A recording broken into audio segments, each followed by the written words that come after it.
Ito po yung tinatawag dito sa Ilocos pag katapos kang kumain, ito po yung totos. Ito yung ginagamit pagkatapos kang kumain.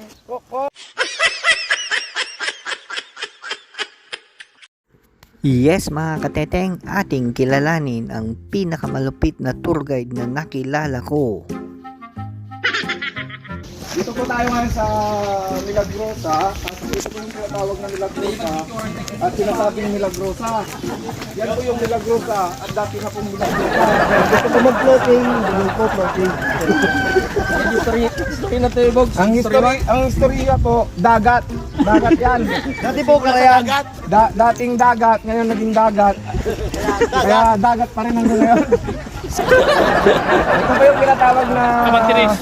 Kamantiris. Hindi. Ganda rumang may tinik. Ito po yung tinatawag dito sa Ilocos pag katapos kang kumain, ito po yung totos. Ito yung ginagamit pagkatapos kang kumain. Lang dito. Ng sinanglaw. O, pag kumain ka ng silang, gagano mo lang. Ito po yung ganda rumang may tinik. Napakalupit ng tour guide natin ah. Dati po, chapel rin po. Ito po yung tinatawag na chapel.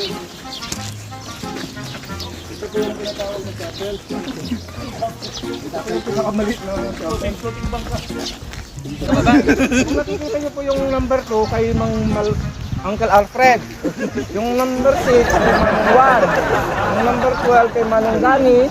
Saka yung nasa dulo po kay Uncle Alfonso. At yung nasa gitna kay Manang Mariata kung di ako nagkakamali. At lahat na po yan kay Manong Arnolfo. Sa kanya po lahat yan. At itong mga bangka na to kay Manong Ate Romelin. Nakikita yung bundok na yan, ano ba? Saka yung mga bundok na yan, wala kaming takip dyan. Di amin yan. Ang lupit ng tour guide ah.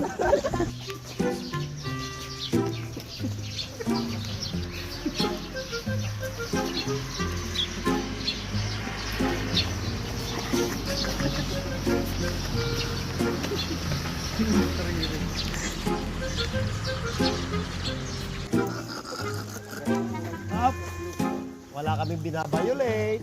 Pit of the grass, wala yung pit namin sa grass.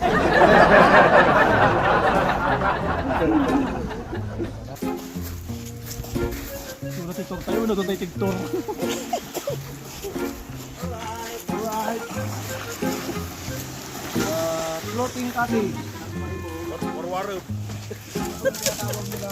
Floating cottage.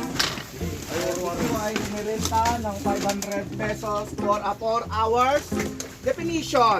Okay? Yes! Good morning!